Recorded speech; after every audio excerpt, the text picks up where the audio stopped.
네, 5월 7일 사도행전 19장 23절에서 41절까지의 말씀입니다. 오늘 큐티책을 딱 여는 순간 와, 너무 길다 라는 생각이 좀 들었는데, 오늘 보면 여러분 다 큐티를 이제 하셨을 거고, 좀 정리를 한 두 가지 정도로 우리가 할 수 있을 것 같습니다. 오늘 또 사실은 그냥 에피소드를 이야기하는 거잖아요. 에피소드를 이야기하는 건데, 모든 것들은 다 볼 수가 없고, 길면 다 볼 수는 없고, 거기에서 핵심적인 것만 좀 우리가 볼 필요가 있을 것 같아요.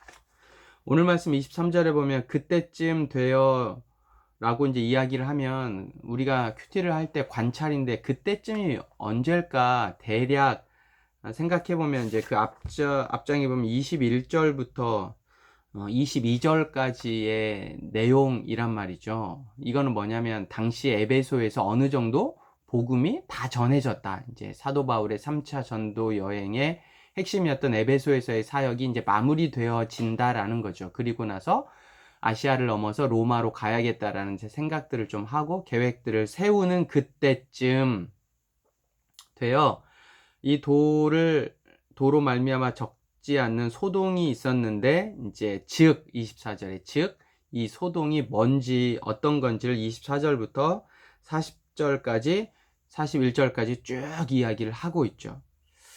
여기에서의 소동의 내용은 이제 아데미라는 신에 관련된 겁니다. 이 아데미는 꽤나 중요한 신이에요.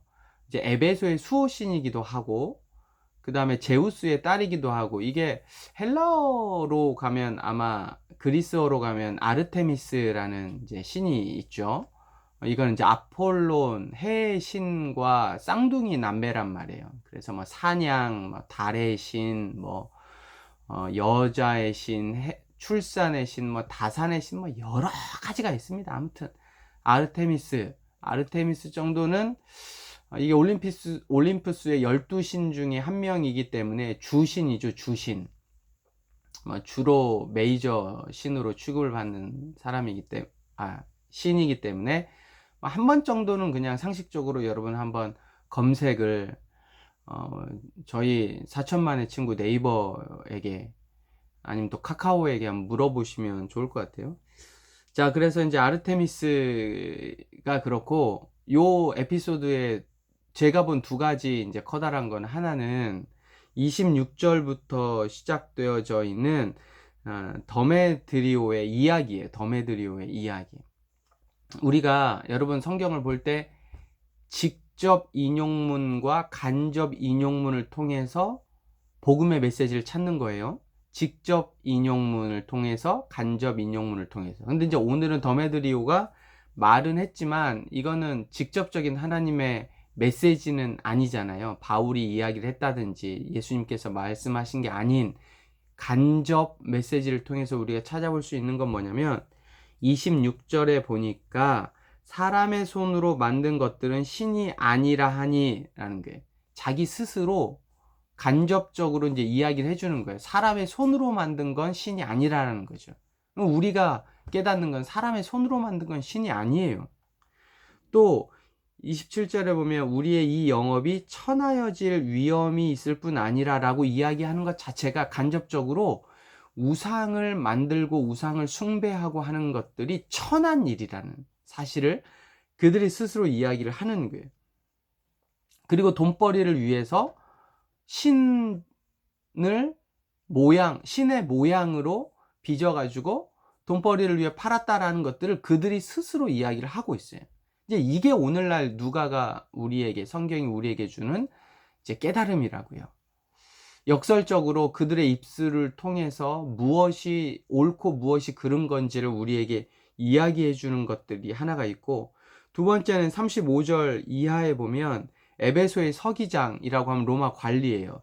이 로마 관리가 오늘 이 에피소드를, 이 소요를 어떻게 평가하고 있는지를 우리에게 이야기해 줘요. 그게 뭐냐면 죄가 없는 사람들을 불법으로 잡았다라는 거예요. 너희가, 오히려 불법은 너희가 저질렀다라는 거죠. 왜냐하면 정식적인 법의 절차와 또 여러 가지 단계가 있는데, 그것들 모두 무시하고 너희들이 이렇게 사람들을 잡아다가 소유를 일으키는 것 자체가 오히려 너희들의 불법이다라고 이야기를 하는 거예요.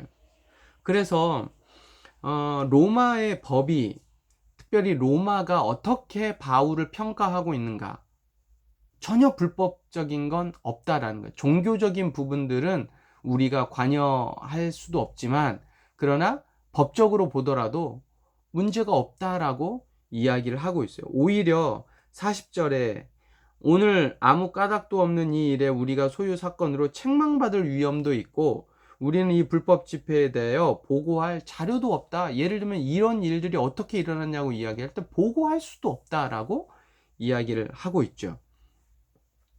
이 두 가지 커다란 사건을 제가 오늘 관찰을 하고 여기에 맞게 이제 좀 해석을 좀 해 보면, 여러분, 작용과 반작용이라는 아주 간단한 물리적인 법칙이 있어요. 어떤 일이 작용이 일어나면 그 작용이 반작용으로 일어나는 거죠.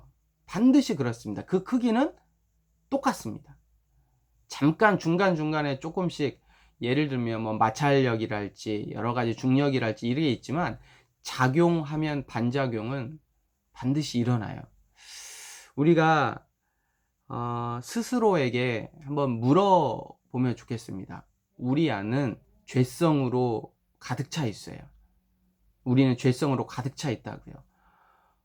칼빈이 무슨 말을 했냐면 인간은 전적으로 부패했다라고 이야기를 하는 거예요. 그러니까 우리 안에 선이 하나도 안 나오지 못할 정도로 철저하게 부패되어져 있는 욕심, 탐욕, 시기, 질투, 죄성들이 가득하다고요. 우리 안에. 근데 그 우리 안에 복음의 씨앗이 떨어졌어요. 복음의 씨앗이 떨어졌어요.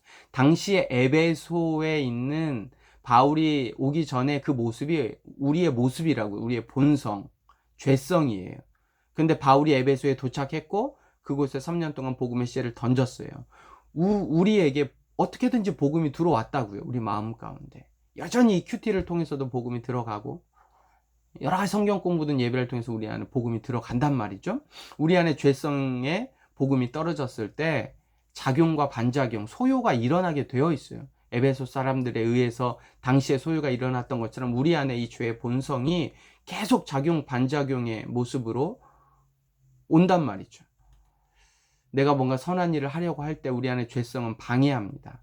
내가 하나님의 일을 하려고 할 때 죄성은 방해해요. 그리고 그게 중요하지 않다라고 이야기하는 여러 가지 내가 무언가를 작용을 하려고 하면 반작용의 저항이 옵니다. 당시 에베소 상황이 오늘날 제 상황과 우리 상황과 똑같다고요.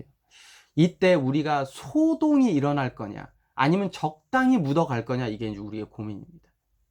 소유가 일어난다고 하는 작용이 아주 강하게 밀어붙이면 반작용도 거세겠죠. 바울이 대충대충 복음을 전했으면 이 정도까지는 되지 않았을 거라고.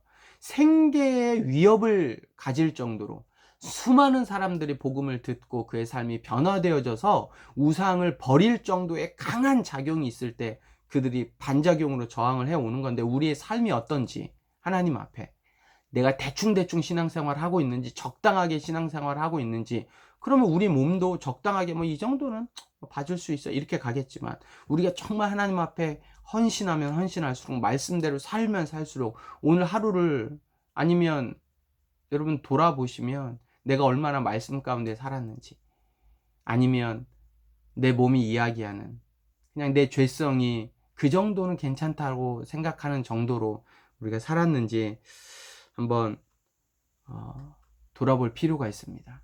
또 하나는 더메드리오가 사실 소요를 일으킬 때 생계의 위협이 가장 컸거든요.